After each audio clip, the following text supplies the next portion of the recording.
रत्नकरण्ड श्रावकाचार नमः श्रीवर्धमानाय निर्धूत कलिलात्मने सालोकानां त्रिलोकानां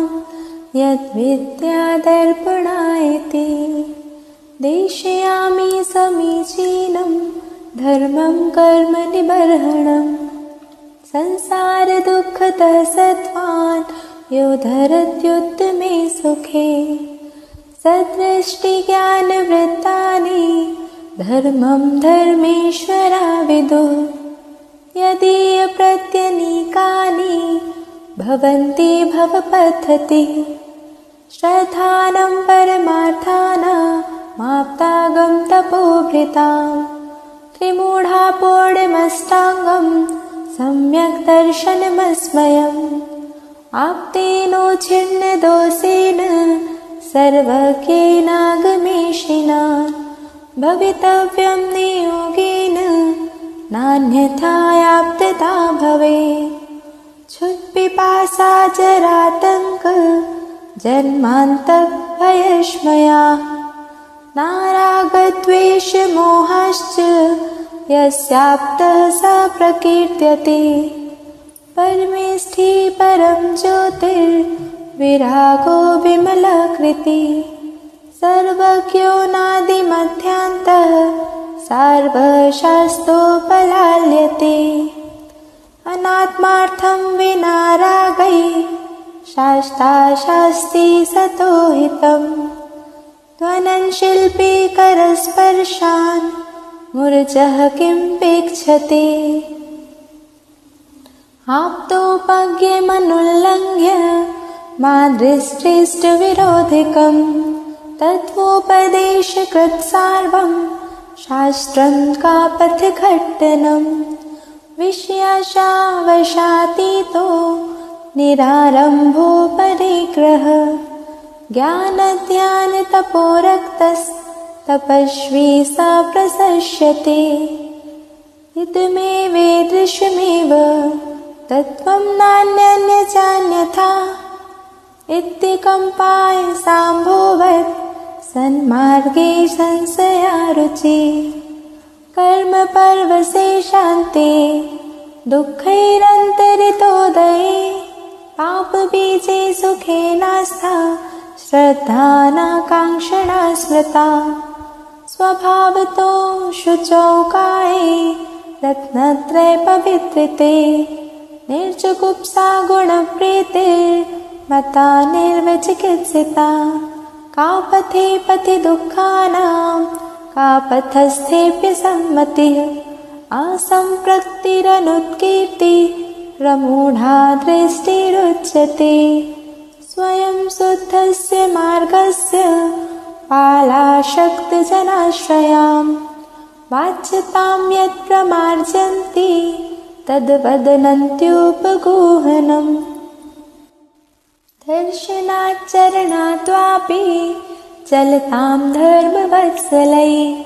प्रत्यवस्थापनं प्राज्ञैः स्थितीकरणमुच्यते स्वयोध्यान् प्रति सद्भाव सनाथापेतकैतवा प्रतिपत्तिर्यथा योग्यं वात्सल्यमभिलभ्यते अज्ञानतिमिरव्याप्ति मपाकृत्य यथा यथं जिन्साशन् महात्म्य प्रकाशः स्यात् प्रभावना तावदनञ्जनचौरङ्गे ततोऽनन्तमति स्मृता उत्तायनस्तृतीयेऽपि तुर्ये रेवतीमता ततो जिनेन्द्रभक्तोऽन्यो वारिशेनस्ततः परः विष्णुश्च वज्रनामा च शेषयोर्लक्ष्यतां गतौ नाङ्गहीनमलच्छेतुं दर्शनं जन्मसन्ततिं नाहि मन्त्रोच्चरन्यूनो निहन्ति विश्ववेदनाम् आपगासागरस्नानमुच्चय शिखताश्मनां गिरिपातोऽग्निपातश्च लोकमूढं निगद्यते। वरोपलिप्स्याशावान् रागद्वेषमलीमसा देवता यदुपासीत देवता मूढमुच्यते। सा ग्रन्थारम्भ हिंसानां संसारावर्तवर्तिनां पाषण्डीनां पुरस्कारो ज्ञेयं पाषण्डिमोहनम्।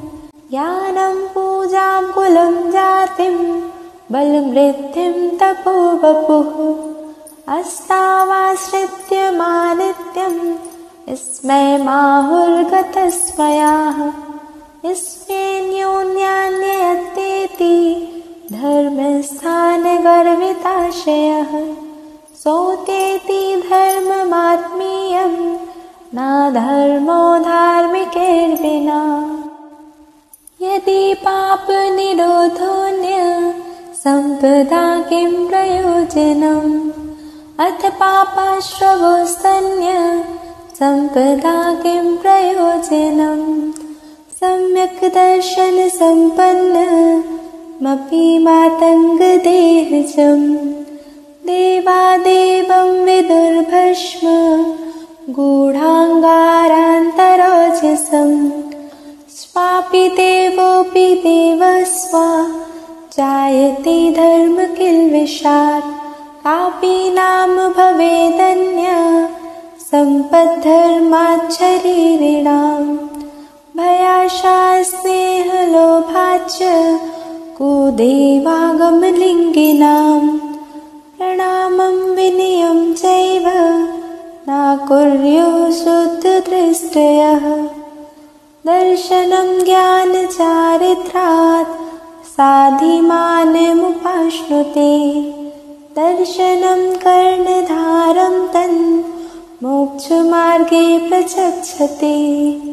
विद्यावृत्त्यस्य सम्भूते स्थितिवृद्धिफलोदया न सन्ति सति सम्यक्त्वे बीजाभावेतरोरिव। गृहस्थो मोक्षमार्गस्थो निर्मोहो नैव मोहवान्।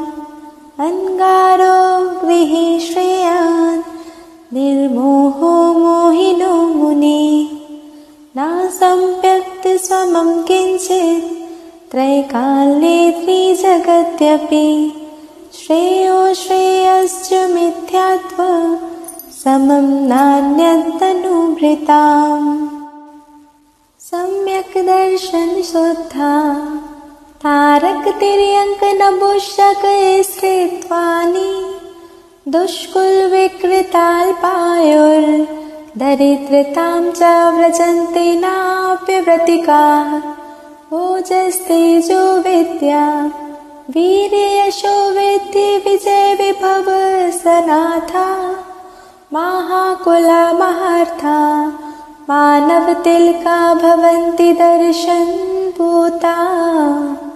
अष्टगुणतुष्टिपुष्टा पुष्टिविशिष्टा अष्टगुणपुष्टितुष्टा दृष्टिविशिष्टा प्रकृष्टशोभा जुष्टा।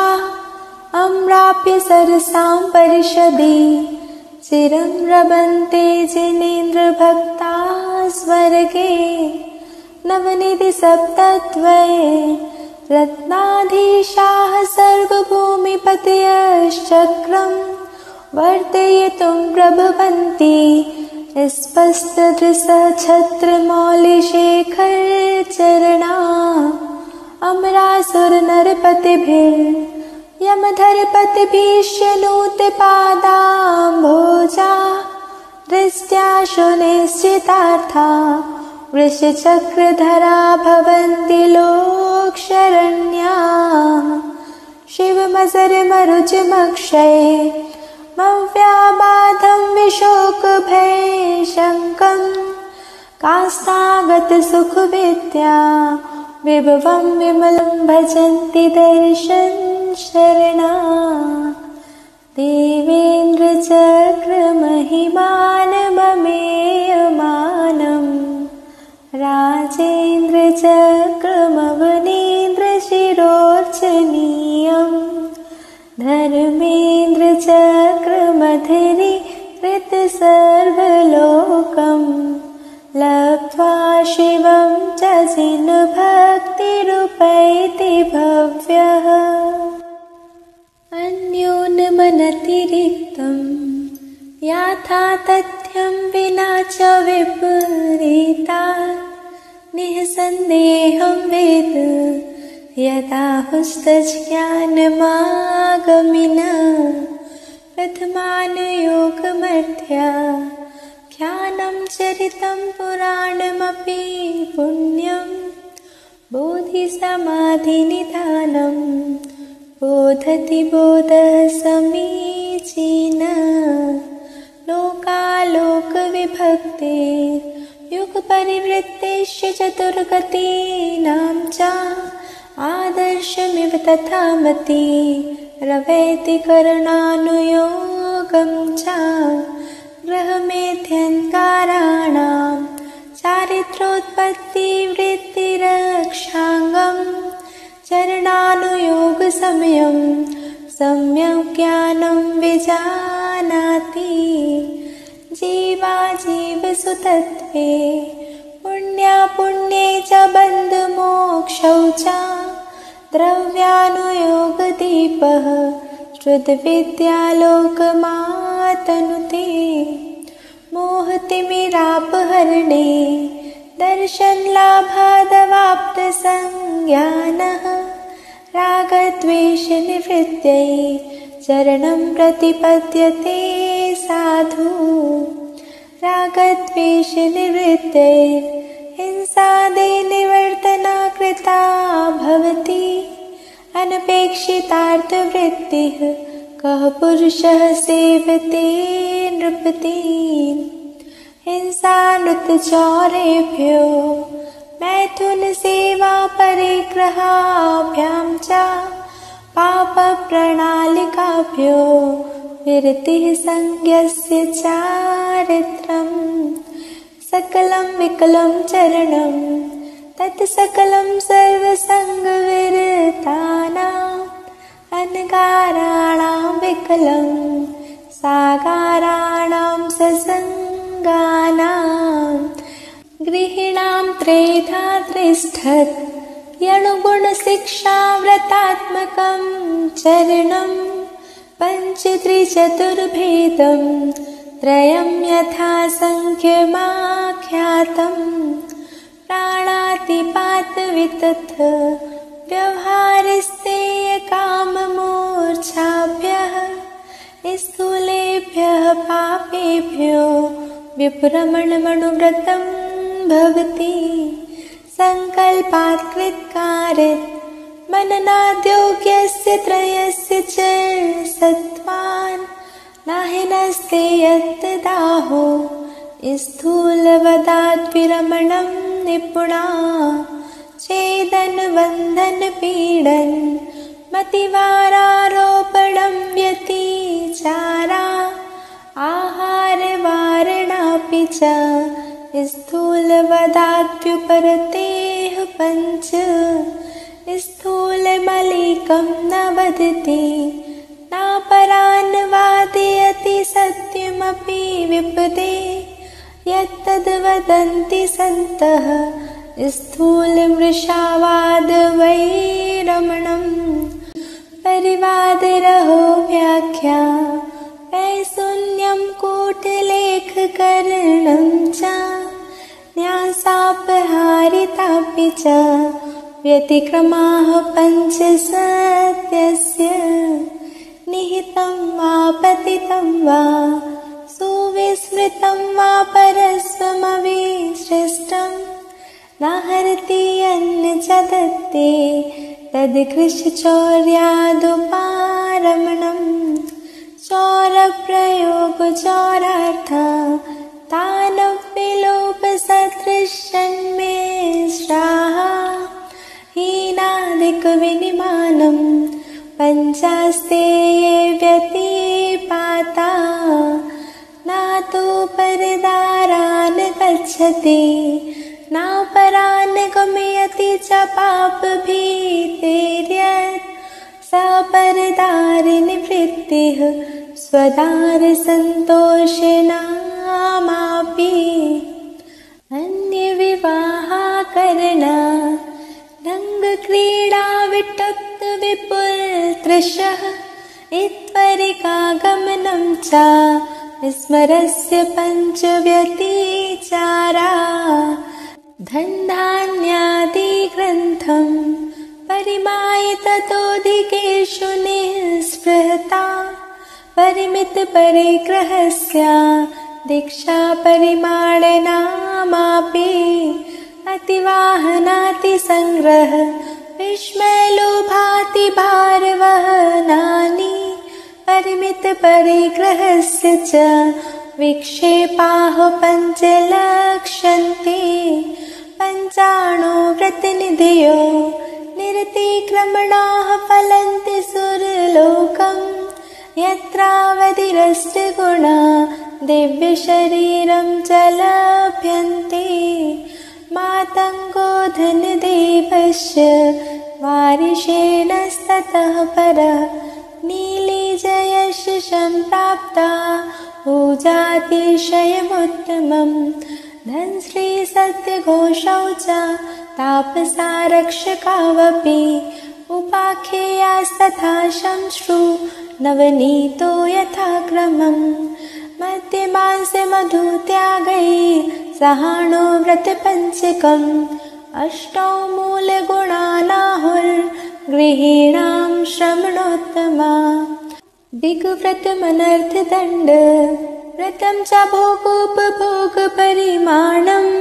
अणुग्रहणादिगुणानामाख्यान्ति गृह्व्रतान्यार्या दिग्वलयं परिगणितम् कृत्वा तोऽहं बहिर्नयष्यामि इति सङ्कल्पो दिग्व्रत मामृत्यणुपापविनिर्वृत्यै मकराकरसैदटवी गिरिजनपदयोजनानि मर्यादा प्राहुर्दिशां दशानां प्रतिसंहारे प्रसिद्धानि अवधेर्बहिरणु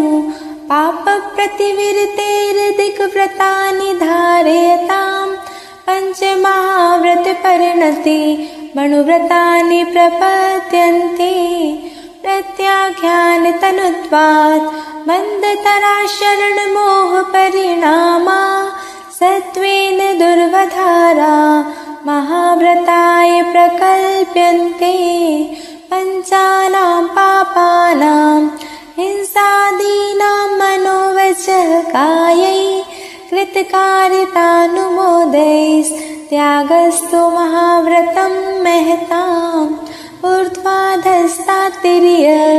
व्यतिपाताः क्षेत्रवृत्तिरवधीनां विस्मरणं दिग्विरते रत्याशाः पञ्चमन्यन्ते अभ्यन्तरं दिग्वधे पार्थिकेभ्यः सपापयोगेभ्यः विरमणमनर्थदण्ड व्रतं विदुर्व्रतधराग्रण्य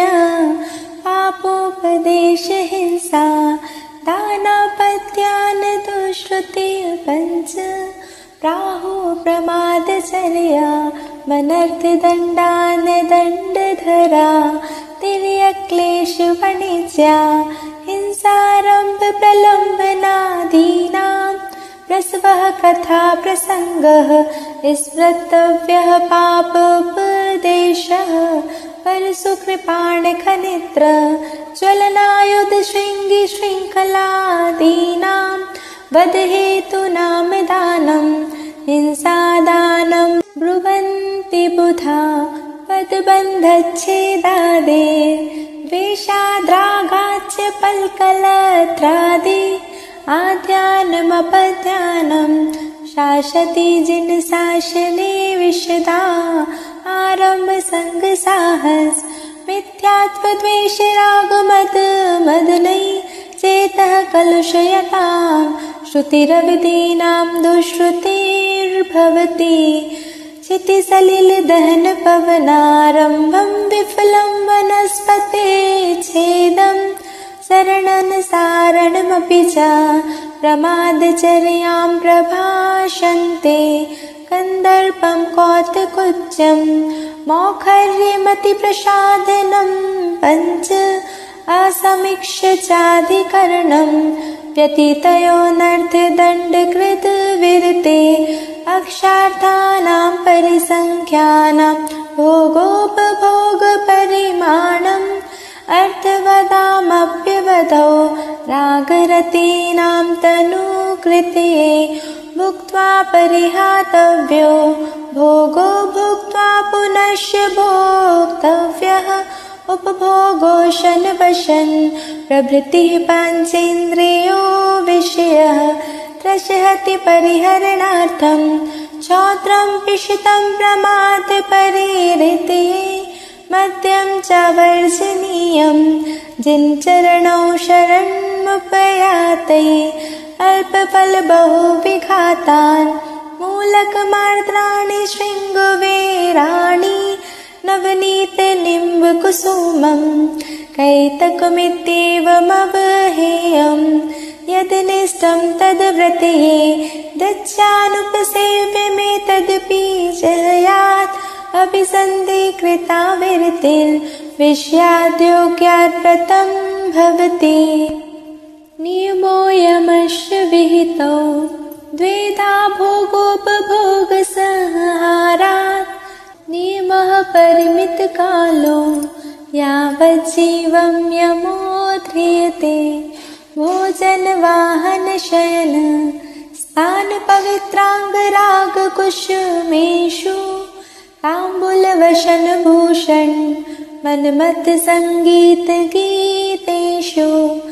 अद्य दिवा रजनी वा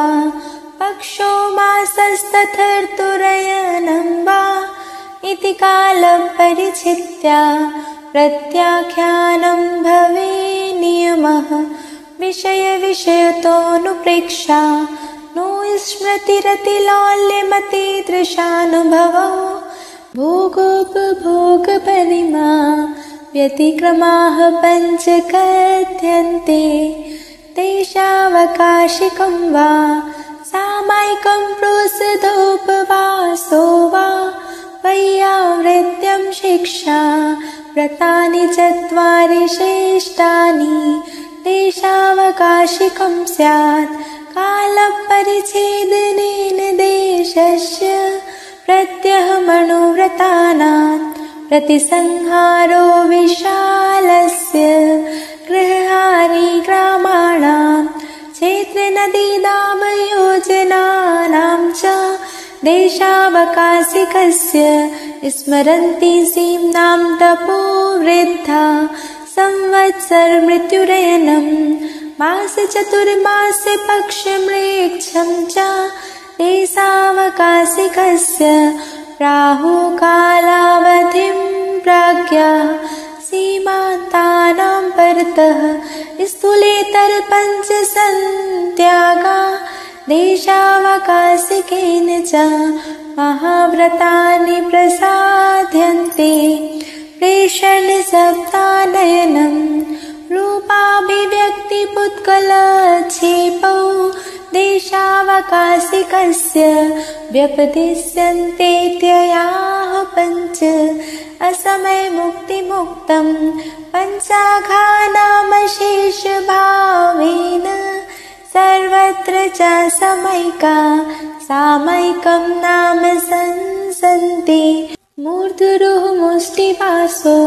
बन्धं पर्यङ्कबन्धनं चापि स्थानमुपवेशनं वा समयं जानन्ति सम्यग्या एकान्ते सामैकं निर्व्याच्छेपि वनेषु वाष्टुषु च चैत्यालयेषु वापि च परिचेतव्यं प्रसन्नधिया व्यापारवैमनस्यात् विनिवृत्त्यामन्तरात्मविनिर्वृत्त्या सामैकं वदनीया तुपवासे चैत्यभुक्ते वा सामैकं प्रतिदिवसं यदावदप्यनलसेन चेतव्यं व्रतपञ्चकपरिपूरणं कारणमवधानयोक्तं तेन सामायिके सारम्भा परिग्रहणेव सन्ति सर्वेऽपि चेलोपसृष्टिमुनिरिव गृहीतदायाति यति भावम् शीतोष्णदंशमसक परिसहमुपसर्गमपि चामौनिधरा सामायिकं प्रतिपन्ना अधिकुर्वीरन्न चल्योगाः अशरणमशुभमनित्यं दुःखमनात्मानमावसामि भवम् मोक्षस्तद्विपरीतात् मेति ध्यायन्तु सामयिके वाक्काय मानसानां दुःप्रणिधानान्यनादरा स्मरणे सामायिकस्यातिगमा व्यज्यन्ते पञ्चभावेन पर्वण्यष्टम्यां च ज्ञातव्यः प्रोषितोपवासस्तु चतुरव्यवहार्याणां प्रत्याख्यानं सदेच्छाभिः पञ्चानां पापानां मलक्रियारम्भगन्धपुष्पाणां स्नानञ्जन्यस्यानामुपवासे परिरितिं कुर्यात् धर्मामृतं सतृष्णः श्रवणाभ्यां पिबतु पायेद्वान्यान् ज्ञानध्यानपरो वा भवतुपवसन्नतन्द्रालोः चतुराहारविसर्जन् उपवासः प्रोषितः सुकृत भुक्ति सा प्रोषितोपवासो यदुपोष्यारम्भमाचरति ग्रहणविसर्गास्तरणात् यदृष्टमृष्टान्यनादरा स्मरणे यत्प्रोषितोपवास व्यतिलङ्घन पञ्चकं तदिदं दानं वैयावृत्यं धर्माय तपोधनाय गुणनिधिये अनपेक्षितोपचारो वक्रियमग्रहाय विभुवेन व्यापत्ति व्यपनोदः पदयोः संवाहनं च गुणरागात् वैयावृत्यं यावानुपग्रहोऽन्योऽपि संयमिनां नवपुण्यै प्रतिपत्तिः सप्तगुणसमाहितेन शुद्धेन अपसूनारम्भाणा मार्याणामिष्यते दानं गृहकर्मणापि निचितं कर्म विमारस्ति खलु गृहविमुक्तानाम् अतिथीनां प्रतिपूजा रुधिर्मलं धावते वारी उच्चैर्गोत्रं प्रणते भोगो दानादुपासनात् पूजा भक्ति सुन्दररूपं स्पत्नात् कीर्तिस्तपो निधिषु क्षितिगतमिव वटबीजं पात्रगतं दानमल्पमपि काले फलते छाया विभुवं बहुफलमिष्टं शरीरभृताम् आहारौषधयो प्रत्युपकरणावासयोष्यदानेन वैयावृत्यं ब्रुवते चतुरात्मत्वेन चतुरस्राः श्रीशेण वृषभसेनी कौण्डेयः शूकरस्य दृष्टान्ता वैयावृत्यस्यैते चतुर्विकल्पस्य मन्तव्या देवादिदेवचरणे परिचरणं सर्वदुःखनिर्हरणं कामदुहि कामदाहिनी परिचिनुयादादृतो नित्यम् अर्हच्चरन् सपर्या महानुभावं महात्मनामवदत् भीकः प्रमोदमत्तः कुसुमेनैकेन राजगृहे हरितविधाननिधाने यानादरा स्मरन्मत्सरत्वानि वैयावृत्यस्यैते व्यतिक्रमाः पञ्च कथ्यन्ते उपसर्गे दुर्भिक्षे जरसिरुजायां च निः प्रतीकारे धर्माय तनुविमोचन माहुसल्लेखनामार्या अन्तःक्रियाधिकरणं तपः फलं सकलदर्शिनस्तुवते तस्माद्यावत् विभुवं समाधिमरणे प्रयतितव्यं स्नेहं वैरं सङ्गं परिग्रहं चापहाय शुद्धमना स्वजनं परिजनमपि च क्षान्त्वा क्षम्येत् प्रियैर्वचनैः आलोच्य सर्वमेनः कृतकारित्मनुमतं च निर्व्याजम् आरोपयेन महाव्रत मामरणस्थाय निःशेषं शोकं भयमवसादं क्लेदं कालोष्यमरतिमपि हित्वा सत्वोत्साहमुदीर्य च मनः प्रसाद्यं श्रुतैरमृतैः आहारं परिहाप्य क्रमशः स्निग्धं विवर्धयेत् पानं स्निग्धं चाहापयित्वा खरपानं पूरयेत् क्रमशः खरपानहापनामपि कृत्वा कृत्वोपवासमपि शक्त्या पञ्चनमस्कारमनास्तनुं त्यजेत् सर्वयत्नेन जीवितमरणाशंसे भयमित्रस्मृतिनिदाननामानः सल्लेखनातिचारा पञ्चजनेन्द्रैः समादिष्टा निःश्रेयसमभ्युदयं निस्तीरं दुस्तरं सुखाम्बुनिधिं निःपिबति पीतधर्मा सर्वैर्दुःखैरनालीढ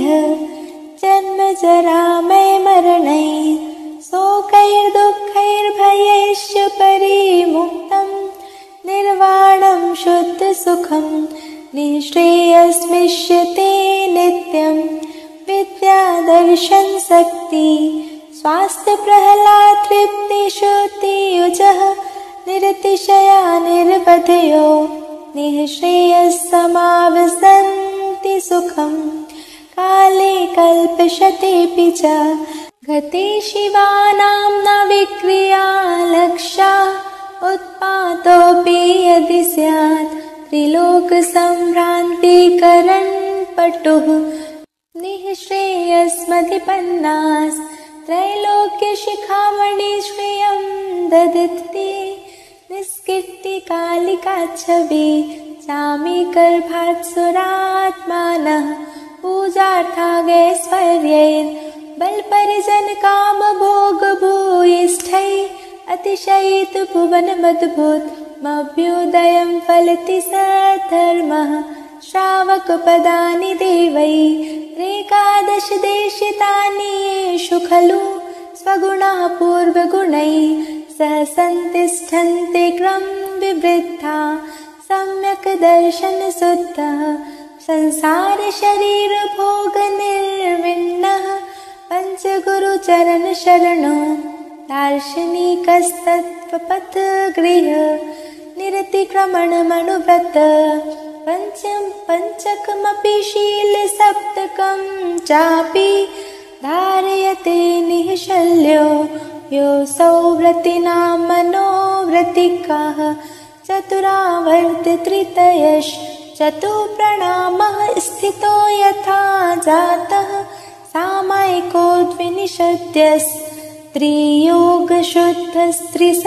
द्विनिषद्यस्त्रियोगशुद्धस्त्रिसन्ध्यमभिवन्दि पर्वदिनेषु चतुर्वपि मासे मासे स्वशक्तिमनिगुह्य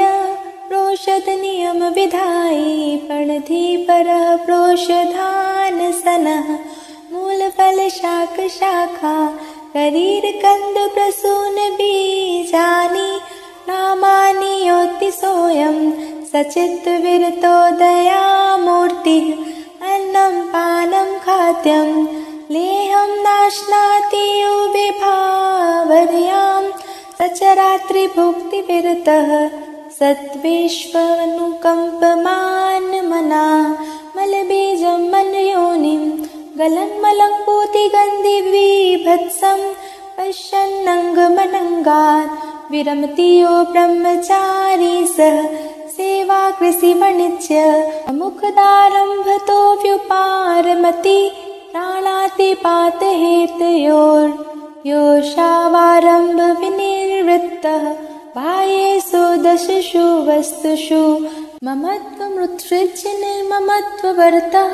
स्वस्थः सन्तोषपरः परिचितपरिग्रहाद्विरतः अनुमतिरारम्भे वा परिग्रहे हि केषु कर्मसु वा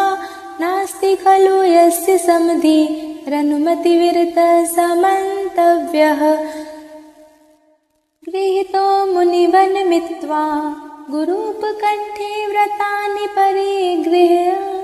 भैक्षासनस्तपश्यन् नुत्कृष्टश्चेलखण्डधरः पापमरातिर्धर्मो बन्धुर्जीवस्य चेति निश्चिन्वन् समयं यदि जानीते श्रेयो ज्ञाता ध्रुवं भवति येन स्वयं वीतकलङ्कविद्या दृष्टिक्रियारत्नकरण्डभावं नीतस्तमायातिपतिच्छैव सर्वार्थसिद्धिष्टसुवेष्टपेषु सुखयतु सुखभूमिः कामिनं कामिनीव सुतमिव जननी मां शुद्धिशीला भुनक्तु कुलमिव गुणभूषा कन्यका सम्पुनीता जिनपतिपदपद्म प्रेक्षिणी दृष्टिलक्ष्मीः इति श्रीरत्नकरण्ड श्रावकाचार्य।